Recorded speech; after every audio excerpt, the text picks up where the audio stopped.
Good morning. My name is, welcome to First UU. My name is Tom McFarland. I use he, him pronouns. I am wearing a black polo shirt and I am a medium height white male in glasses. Let us begin by acknowledging that we are gathered on the traditional territory of the Neokanska people.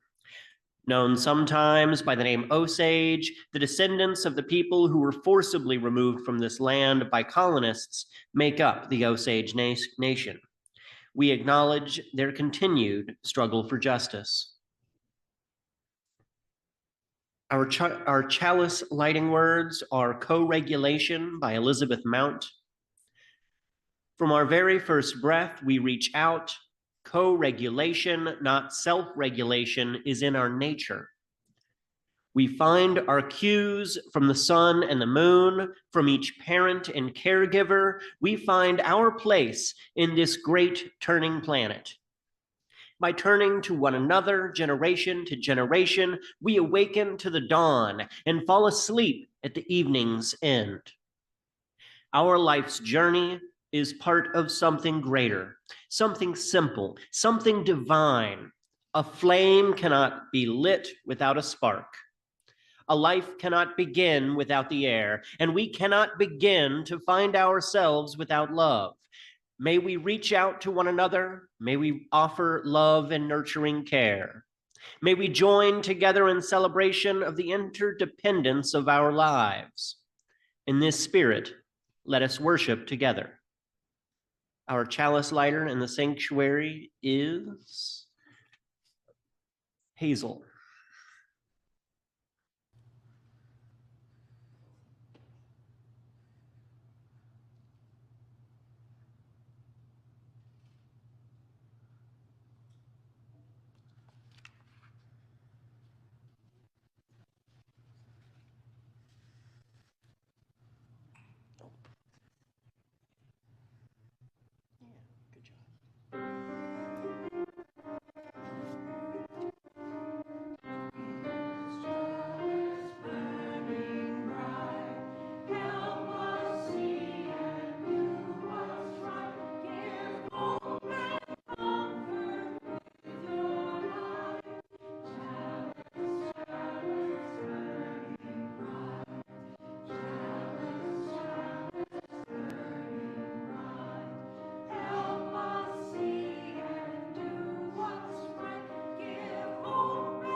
I'm here. I'm Millie. My pronouns are she and her. It's good to be back. I am an older person. I wear glasses.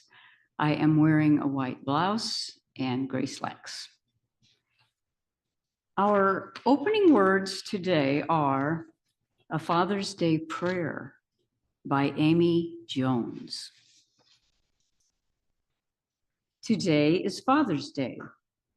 So let us take this moment to hold space for all that may mean to us.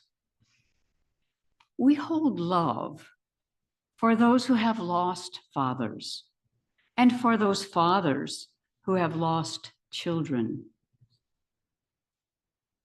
We acknowledge and hold non-binary, transgender, and cisgender dads in families made of two dads, foster and adoptive dads, and single dads.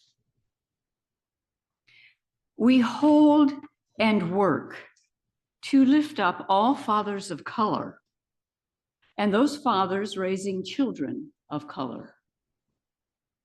We hold fathers kept apart from their children by borders and war.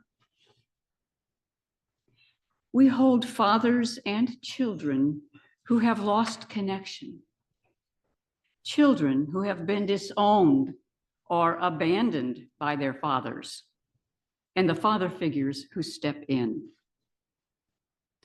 We hold those longing to become fathers. We hold those who may be full of questions about their biological fathers. Most importantly, we hold and thank the dads, the papas, the daddies, and all who show up every day to give their all to the children who need them. Human relations are complicated. These days of recognition are complex. Please take a moment to breathe in what serves you and breathe out that which does not.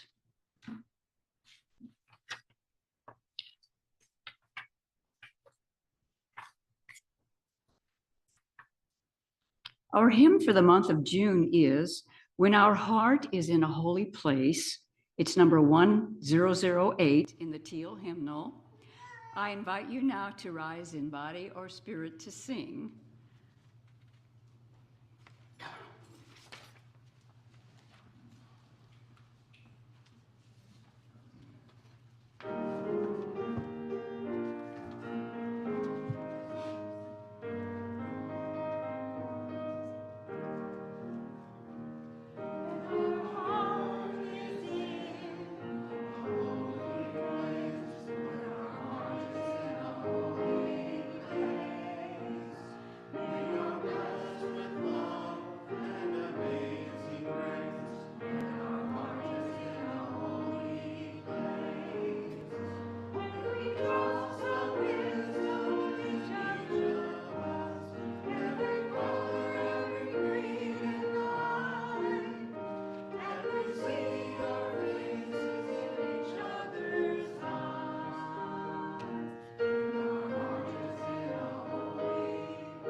Today for Father's Day, I wanted to share the words of Unitarian Universalist minister and father, Reverend Nathan Ryan. When he said these words, he opened with a quote from theologian Carl Sagan, who said, "The cosmos is within us. We are made of star stuff. We are a way for the universe to know itself." And from there, Reverend Ryan wrote, "I still feel stifled trying to talk about my children. Everything I can think to say about them is how great, amazing, or wonderful they are.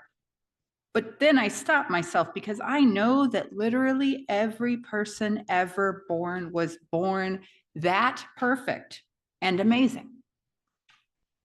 Also, I'm still not fully reconciled, nor do I think I ever will be, on the decision to have them. We made a decision to create these two people knowing that living is painful. If everything goes the way we want it, they will love us and then they will bury us. That's the best case scenario. Sadly, we know many parents weren't given that option. What does it mean that while weighing this, we still decided to bring them into a world that is violent, xenophobic, racist, hateful, polluted, dangerous, and imperfect? I think we have a holy obligation to bring about paradise on this earth, and each generation helps us do that. I've enlisted them without their consent in this work, just as every one of us was enlisted in this work without our consent. I wanted to give them the gift of being alive. I wanted another person to experience the sheer joy, complications, and beauty of this wonderful, imperfect earth and all of its people. So now, the challenge. Can you make the world that should have been when my children were born? For some reason, that's an easier challenge to articulate than the real one. Make the world that you and I should have had before we were born. You are born of the most divine particles. Make the world better because you exist. Go find the person you disagree with the most or who bothers you the most and go love the hell out of them. Go have a conversation, bake a loaf of bread, love them as you love yourself. And if you don't love yourself, well, love yourself. If these past few years haven't shown us this, our great calling, I cannot imagine what would. Reverend Nathan Ryan. Thank you, friends.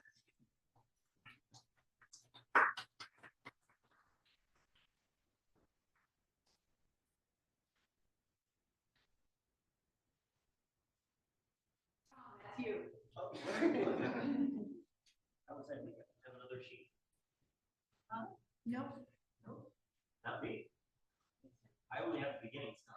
no, it's. Aren't you speaking here?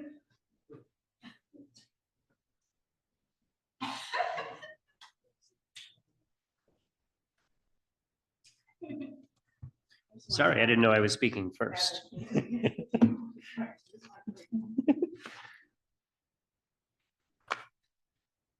Well, there was a slide. There was a photo of my dad. Yeah, so that's me and my dad. That's Steve Friend. And he actually, as some of you who caught my last name earlier, McFarland, you might realize that we don't have the same name. We're not biologically related. The thing he taught me from the very beginning was radical kindness and care. He has always been there. He's always been my dad from the very beginning. He met tiny baby infant me and spent the rest of our current up to now lives as my dad. He chose this recklessly and without abandon, and it is a thing that is possibly one of his greatest struggles at times, is his reckless and abandoning. the way in which he provides care to everyone in his community without thinking about it, without talking about it, without it being, for me, it's this big structure of literature and politic and anarchist readings that I've read about mutual aid and about community and about how you have to structure and build all of these things to care for one another. And my dad just wakes up in the morning and goes, that's the thing I have to do. I have to go put a dryer in Becky down the street's house. It's just the thing I have to do. No, I'm not going to ask money for it. I'm not going to, make this an exchange of goods and of money and of services. It's just the care that he provides for his community and the way he just steps up and stands there for people. That was the thing he taught me, because the whole time I was a kid, we were always going somewhere to do something for somebody. Somebody's plumbing broke and we had to go fix the plumbing. Somebody's roof needed repairs. We would go and we would do it. Even when I was a little tiny kid like that, right there, we were cleaning up tornado damage from a tornado that had happened. And you know what? I have some questions about my dad, about why I have no shoes on, no shirt, and probably no sunscreen on, but I was there.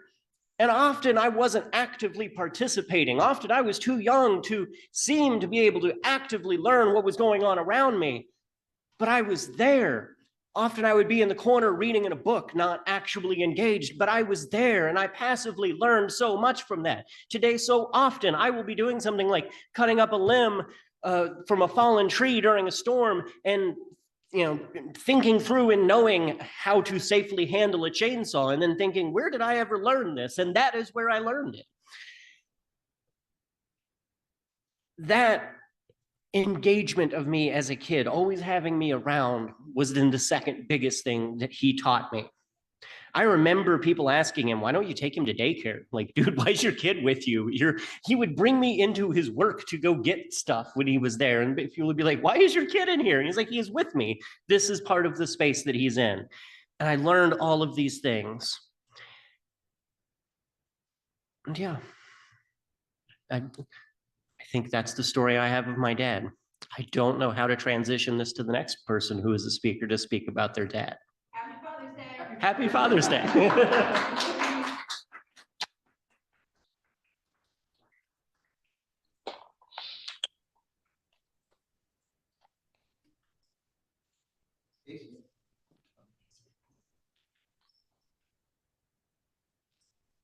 I'm the next speaker.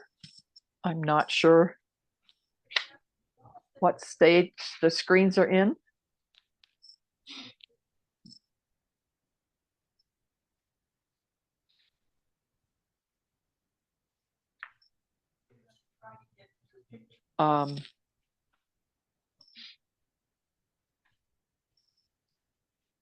Okay, I'm going to check the chat, see if I have a message about what to do.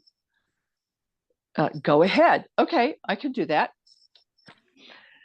My name is Dacia. My pronouns are she and her. I'm a plus-size woman in my mid-70s. My hair is short and my earrings are rainbows. And one of the ways to tell that I'm awake is that I'm wearing glasses. And I am pleased to share some memories of my father this morning. Dad was born in 1818 in Sunny Slope, Wisconsin. That's near West Allis, which is near Milwaukee. And this first photo of my dad, which I hope I'm going to see on my screen. There we go. This first photo of my dad, you see a young man loaded down with camera equipment climbing a fence. Luna says I said 1818. It was really 1918 if I said the wrong number of years. And then here's a bookend picture of my father. The next photo. This is my dad, much later in his life, also with his camera equipment. I was talking this week to my cousin Ellie, and I told her that I was going to be talking a little bit about Dad. And she said, and I said, I was looking for photos, and she said, well, there aren't any because he was always behind the camera.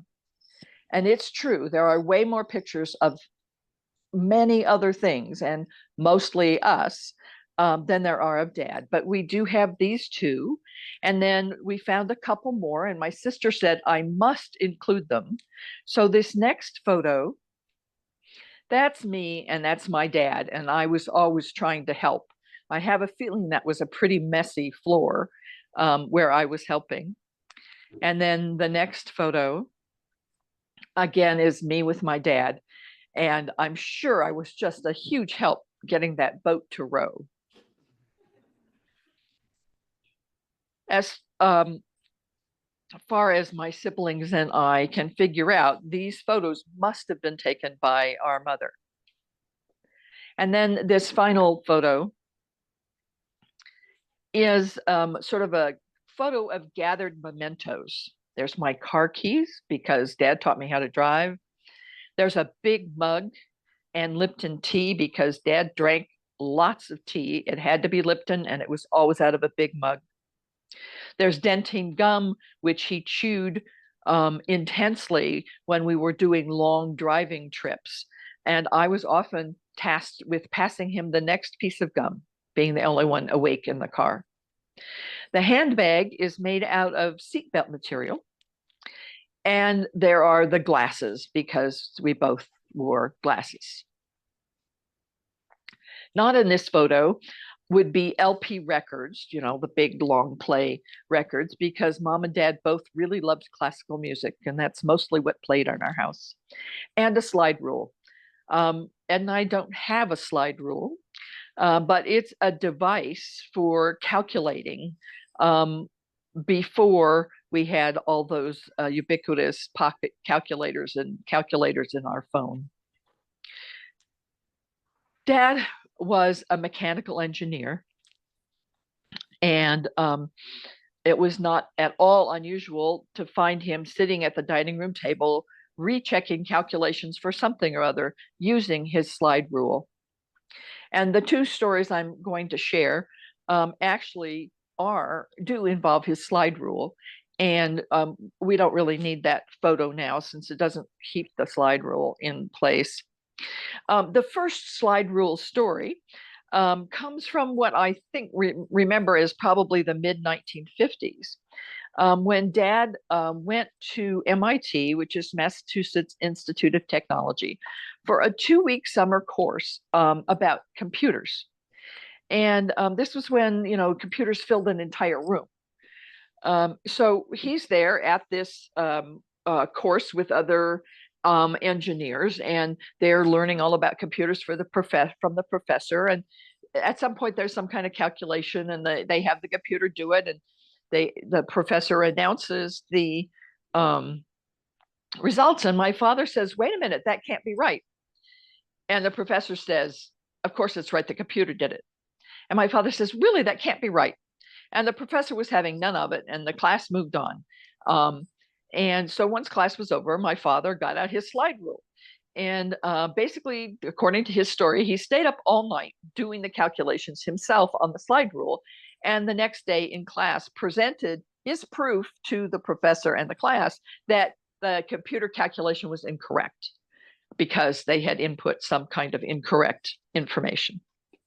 So that's the first slide rule story, and the rule about you should always have some kind of calculation in your head to double check things.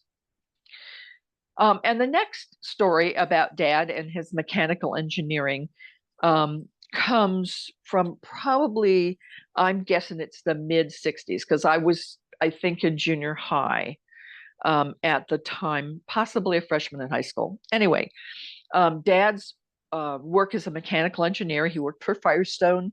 He was involved in research and development, and that often included troubleshooting. And in this case, he had traveled to New York City because there was a problem with the couplings on the subway trains. And so in this story, when Dad comes home and he explains to us what he was doing, was checking how the couplings were or were not working on the subway trains when they stopped in the stations. And he did this investigation by lying in the side space in the subway track. So there's an edge and you can lie in that. You're not in the track, but you're right beside it. And he got himself positioned so that he would be able to watch what happened to the subway couplings when the subway trains came into the station and stopped. I still remember being stunned by this story. It's like, you did what? You know, I sound like a grown-up talking to a child, but that was exactly how it sounded. It was like, you did. I mean, I just couldn't imagine that this was possible or that it could be safe, but he was right there telling the story, and he was safe, and he had learned what the problem was, and they could rejigger the manufacturing of whatever part of the coupling that Firestone was responsible. So that's Dad and his slide rule. And the other story that I'd like to share about Dad comes from fairly near the end of his life. He was always a very thoughtful and direct person. Dad was 58 when Mom died, and he married Eleanor about a year later. And then when he was in his early 70s, Eleanor died. And as she died, they had help from hospice. And following her death, Dad had been so impressed and appreciative of the care they got through hospice that he decided he would become a hospice volunteer. So in his mid-70s, he went through the training for hospice volunteers and became a hospice volunteer himself, and helped providing that care as a volunteer through to the end of his life about 10 years later. We kids were amazed that Dad took this on, and also very appreciative and admiring. So those are the stories that there's time for this morning about my dad, and I'm very glad to have the opportunity to have shared them. Thanks.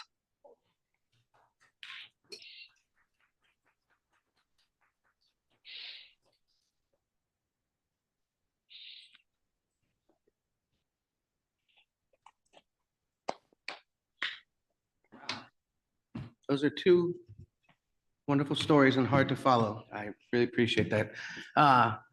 Hey, everybody. I'm Ray Crespo. I use he, him pronouns. Happy Father's Day. Happy Father's Day to everyone who's celebrating and remembering. That was incredible, Dacia. Thank you. And Tom, as always. On this Father's Day, I'm celebrating being the father. I'm celebrating being a father of an incredible young man, Jackson Scott Crespo. I'm also remembering my own father, Robert Edward Crespo. There's a picture, I think, of a whole bunch of him. Oh, there he is. There he is. That's Jack. I was born to two children of immigrants who were both extremely intelligent and valued learning, curiosity, and individuality. My father was a complex person. He was born in Brooklyn in 1938 to Spanish immigrants, and he left home as soon as he could due to poverty and joined the Marines at age 16. He falsified his documents to get out. But he grew up and he was always laughing. He was telling jokes. He was the life of the party. He was also a very private person who kept his true feelings to himself. As you can see, he's very thoughtful. He was always up for an argument and extremely competitive. He loved baseball, and he was the president of the Little League. And he would get up at 5 in the morning every day or as needed to fix the fields, as he said. He was up there fixing the fields. He dug drainage ditches. He just wanted to make sure that there was a place where the kids could work and play. And he also helped fix the community center so the kids had a place to play and do theater. And I'm often compared with him. We spoke and laughed the same way. We had similar interests and temperaments, and we worked together for 2 decades. When I was 25, he was 57. We started a company out of his mother's rent-controlled apartment that he grew up in. She had lived there since 1941, and it grew into a company. Within 6 months, we had real clients, and it grew into a real energy conservation company that saved billions of pounds of CO2. And Jack actually helped me make one of my big sales in my career. At 3 years old, I brought him to work, and he was at a meeting with the Saks energy director, the director of energy for Saks at Fifth Avenue. And he recited the 5 benefits of LED. And it was so impressive. We got he's very impressive still, as always will be. And we actually ended up upgrading every Saks Fifth Avenue across the country. And being a father is a blessing and a joy. There are sacrifices we make for our children, but when you're lucky enough to have a child like Jack, they're not sacrifices. I'm going to talk about my son because as a father, my father was a very interesting person, very complex and difficult. And I wrote a whole magnum opus about the emotional realities of being the son of a troubled person. And it really got long in the tooth. So really, the fact is, I'm really happy to be where I am right now and have a son like Jack. So let me share a little bit about him. When he arrived, he showed us who he was from the beginning. When the spark came into his eyes, as parents, we know that moment when he was intensely curious. His piercing eyes wanted to know the answers. And when he couldn't fully form the words, he still had fully formed ideas. Even as like young, as a 1-year-old, I have an interview of him and he answers like 15 questions in a row, just with grunts, but the words are the same. You know what they're saying. So his compassion was strong. At 3 months or 4 months, he was reaching from his stroller to lend someone a hand who was crying. He's also one of the funniest people that I know, and I'm lucky to call him son. So we have a small backyard, and I love soccer. And I envisioned kicking the ball with Jack and playing soccer as he grew up, but Jack didn't like soccer. His imagination is his playing field. So instead of soccer, we invented a game called Jackson Ball. It consists of Jackson jumping on a trampoline with several balls of varying sizes, a soccer ball, some wiffle balls, a Nerf football, and a weighted baseball. And I would stand around the outside with a wiffle ball bat and try to hit the balls and hit him with them. And then he would kick the soccer ball and kick the balls, and he had his own wiffle ball bat, and he was trying to knock them out of the game, knock them out of the arena, so to speak. And so we had our own Jackson Ball League. It was the only one in existence. And for months and months and months, we played and played and played. I learned that he didn't like soccer, and I followed his interests. And I think following a child's interests is really the most important part of parenting for me. Like raft making. Jack was 8 years old. And we used to go to Sequioto Park. And he really wanted to float downstream, but he didn't want to buy a raft. He wanted to make a raft. So we took a snow sled, looks like a boogie board. We put some pool noodles along the side. We went to Five Below and bought some cheap pool noodles. We got some plastic bottles, some old detergent bottles, and created a raft. I wish I had a picture of this up here because that would have been great. And I'll send it around to the group. And when it rained, we would go down, and it literally got so good that he would go all the way down past Sequioto Park. I don't know if you know the place, all the way through into the woods where the rivers converge. And he was on rapids at 8 years old, flopping around. And I threw him his safety rope before it got down too far, and he pulled himself over. It was wonderful. And we did that a lot. And if we didn't do that, when it rained, we would race leaves in the gutters of the street, which we still do. We haven't done it in a while, but we're getting back to that. We would race leaves in the gutters. So the final thing is Jack liked to lay something that I really loved, that we all outgrow things when we get older. We change sizes, we change desires, we become different people. But one of the favorite things that Jack did, we would go shopping, and all those shopping carts have a big place for, water or whatever it is, big waters. And so Jack would lay there underneath the cart, and he would propel himself and propel the cart, and you couldn't see him. And I would just walk near the cart. And he called it ghost cart. And he would just go, and I'd say, go left. And he would go left. And it was just amazing.